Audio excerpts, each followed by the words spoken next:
Hi friends, அஸ்ஸலாமு அலைக்கும். Welcome to Raifa kitchen. நம்ம இன்றைக்கி சாதம், சப்பாத்தி இதுக்கெல்லாம் தொட்டு சாப்பிட்ற மாதிரி பாலக்கீரையும் பருப்பும் வச்சு கூட்டு தாங்க செய்ய போகிறோம்.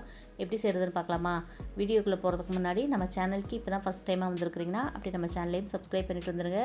வீடியோவும் ஸ்கிப் பண்ணாமல் பாருங்கள். வாங்க இப்போ வீடியோக்குள்ளே போகலாம். ஒரு கட்டு அளவுக்கு நான் பாலக்கீரை எடுத்திருக்கேன். அதை நல்லா காம்பெல்லாம் கிள்ளிட்டு வெறும் இலையாக எடுத்து வச்சுக்கோங்க. இலை மட்டுமே நமக்கு போதும். இப்போ இது இப்படியே நம்ம முழுசாகவே கழுவிட்டு அதுக்கப்புறம் கட் பண்ணிக்கலாம். நம்ம கழுவிட்டு கட் பண்ணும்போது நமக்கு கீரையோட சத்துக்கள் முழுசாக கிடைக்கும். இதை நான் கழுவிட்டு கட் பண்ணிவிட்டு உங்களுக்கு காமிக்கிறேன். இப்போது 100 கிராம் அளவுக்கு நான் துவரம்பருப்பு எடுத்திருக்கேன். நீங்கள் அப்படியே சாப்பாட்டில் போட்டு சாப்பிட்றதா துவரம்பருப்பாக எடுத்துக்கோங்க. புளிக்குழம்பு, ரசம் இது கூட கூட்டு மாதிரி சாப்பிட்றதா நீங்கள் பாசிப்பருப்பு எடுத்துக்கோங்க. ரெண்டுமே டேஸ்ட்டாக இருக்கும். இப்போ இது கூட 2 பெரிய சைஸ் வெங்காயம் கட் பண்ணி சேர்த்துக்கோங்க. 4 பச்சை மிளகாய் காரத்துக்காக சேர்த்துருக்கேன். 2 பெரிய தக்காளியும் சேர்த்துருக்குறேன். இது எல்லாத்தையும் நம்ம பருப்பு கூடயே சேர்த்துடலாம். இந்த வெங்காயத்தை நம்ம தாளிக்கிறதுக்கு எடுத்து வச்சுக்கிறலாம். நான் கீரைக்கு புளி சேர்க்கலை, அதனால் தக்காளி கொஞ்சம் அதிகமாகவே சேர்த்துருக்கேன். நீங்கள் புளி சேர்க்குறவங்களா இருந்தால் தக்காளி கொஞ்சம் கம்மியாக சேர்த்துக்கோங்க. இப்போ இது கூட ஒரு 1/2 டீஸ்பூன் அளவுக்கு மஞ்சள் தூள் சேர்த்துக்கிறலாம்.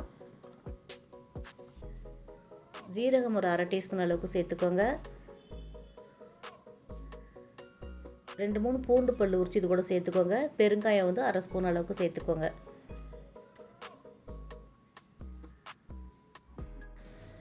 இப்போ இது எல்லாத்தையும் சேர்த்துட்டு நல்லா மிக்ஸ் பண்ணி விட்டுக்கோங்க. நம்ம பருப்புக்கு தேவையான அளவுக்கு தண்ணி சேர்த்துட்டோம். இப்போ மூடி போட்டு துவரம் பருப்புன்றதுனால ஒரு 3 விசில் வச்சு எடுத்துக்கோங்க. இப்போ நம்ம விசில் போட்டு அடுப்பில் வச்சுட்டு ஏர்லாம் ரிலீஸ் ஆனதுக்கப்புறம் நம்ம எடுத்து பார்க்கலாம்.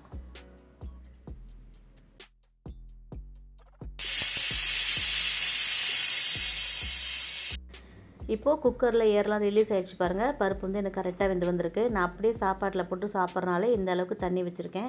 நீங்கள் குழம்பு ரசம் கூட சாப்பிட்றாந்தா கொஞ்சம் தண்ணி கம்மியாக வச்சுக்கோங்க. எனக்கு சாப்பாட்டில் போட்டு சாப்பிட்றதுக்கு இது கரெக்டாக இருக்கும். இப்போ இது கூட நம்ம கட் பண்ணி வச்சுருக்கிற கீரையை சேர்த்துடலாம்.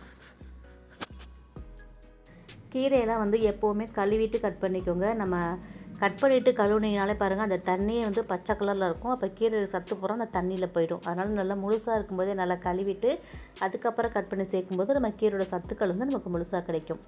இப்போ கீரையும் பருப்பு கூட போட்டுருங்க. இந்த கீரை சீக்கிரமாக வெந்துடும். பாலக்கீரையில் நிறைய இரும்பு சத்துக்கள் இருக்குது. ரொம்ப உடம்புக்கு நல்லது. இப்போ சேர்த்துட்டு இதை நல்லா மிக்ஸ் பண்ணி விட்டுக்கோங்க.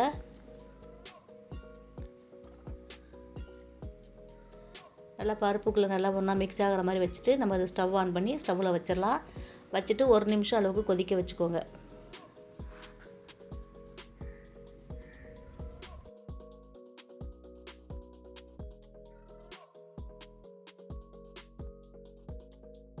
இப்போது கீரை நல்லா வெந்து கொதித்து வருது பாருங்கள். இந்த டயத்தில் நம்ம கீரைக்கு தேவையான உப்பு சேர்த்துடலாம்.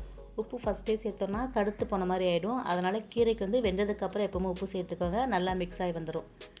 இப்போ நல்லா கொதிச்சிருச்சு. நம்ம உப்பு சேர்த்துட்டு நம்ம கீரைக்கு ஒரு தாளிப்பு கொடுத்துடலாம். அவ்வளோதான். இப்போ கீரை இறக்கி வச்சுருங்க. தாளிக்கலாம். தாளிக்கிறதுக்கு ஒரு பாத்திரத்தில் எண்ணெய் சேர்த்துக்கோங்க. எண்ணெய் நல்லா சூடானதுக்கப்புறம் நம்ம வெங்காயம் சேர்த்துக்கலாம். கடுகு சேர்த்துட்டு வெங்காயம் சேர்த்துக்கோங்க. சின்ன வெங்காயம் சேர்த்திங்கன்னா இன்னும் டேஸ்ட்டாக இருக்கும். அது கூட வத்தல் 2 வத்தல் கிள்ளி வச்சுருக்கேன், அதையும் சேர்த்துக்கோங்க. வெங்காயம் நல்லா வதங்கணும். நல்லா வாசனை மனம் வந்தால் சாப்பிட்றதுக்கு நல்லா டேஸ்ட்டாக இருக்கும். இது கூட 4 பூண்டு பல் நல்லா தட்டி வச்சுருக்கேன். தட்டி வச்ச பூண்டு பல் இது கூட சேர்த்துடலாம். சேர்த்துட்டு பூண்டு நல்லா வாசனை வர்ற அளவுக்கு வதக்கிக்கோங்க. அப்போ தான் நல்லாயிருக்கும்.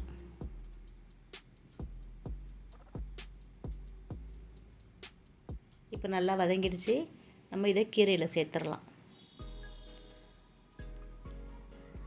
கீரையில் சேர்த்துட்டு நல்லா மிக்ஸ் பண்ணிட்டு கப்புன்னு மூடி வச்சுருங்க. அந்த வாசனை வெளியில் போகாத அளவுக்கு அப்படியே மூடி வச்சுருங்க. நம்ம சாப்பிடும்போது எடுத்துக்கலாம்.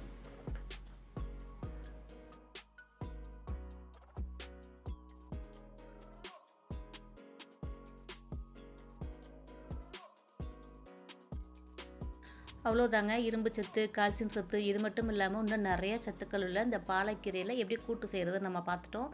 இது சாதம், சப்பாத்தி இது எல்லாத்துக்கூடமே சாப்பிட்றதுக்கு சூப்பராக இருக்கும். நீங்கள் நான்வெஜ் சாப்பிட மாட்டிங்கன்னா இது கூட கருணக்கிழங்கு, உருளைக்கிழங்கு இது போல் வச்சுக்கலாம். நான்வெஜ் சாப்பிட்றவங்கன்னா சூப்பராக ஒரு கருவாடு தொக்கு, சிக்கன் தொக்கு வச்சு சாப்பிட்டிங்கன்னா சூப்பராக இருக்கும்.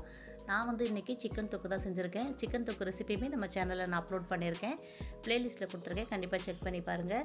இந்த ரெசிபி உங்களுக்கு பிடிச்சிருக்குன்னு நினைக்கிறேன். பிடிச்சிருந்தா நீங்களும் செஞ்சு பார்த்துட்டு எப்படி இருக்குன்னு சொல்லுங்கள். வீடியோ பிடிச்சிருந்துச்சுன்னா லைக் பண்ணிவிட்டு நிறையா ஷேர் பண்ணிவிடுங்க. அப்படியே நம்ம சேனலில் இது வரைக்கும் சப்ஸ்கிரைப் பண்ணாமல் பார்த்துக்கிட்டு இருந்தீங்கன்னா ப்ளீஸ் சப்ஸ்கிரைப் பண்ணி சப்போர்ட் பண்ணுங்கள். இன்ஷா அல்லாஹ் இன்னொரு வீடியோவில் பார்க்கலாம். பாய் ஃப்ரெண்ட்ஸ், அஸ்ஸலாமு அலைக்கும்.